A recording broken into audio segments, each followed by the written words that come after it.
কি দুঃখজনক, কি মানে এটাকে কি বল, কত ব্যর্থতা এই সরকারের, যে আমার একটা দ্বীপ, সেই দ্বীপে আমরা যেতে পারছি না। সেই দ্বীপে গেলেই আপনার অন্য দেশ থেকে গুলি করে মেরে ফেলা হচ্ছে, মেরেও ফেলেছে। অথচ এখন পর্যন্ত সরকার এই ব্যাপারে কোন রকমের কোন বক্তব্য পর্যন্ত দেয়নি। বরঞ্চ হোম মিনিস্টার সাহেব বললেন যে এখন এমন কোন অবস্থা হয়নি যে যেটাতে আমরা এই ধরনের একটা স্টেটমেন্টের বা কিছু বলবো। এই যে নতজান, মিয়ানমারের মতো একটা দেশকেও কিছু বলা যাবে না।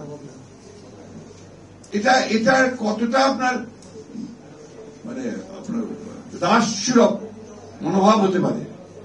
আমার অভিষেকের কথা বলে যায় যে দাস্য সুখে হাস্য মুখে, সুখটা দাস্য সুখ, মুখটা হাসি। ওদের কাছে গিয়ে আমরা আবার দিন দরবার হচ্ছে প্রতিদিন।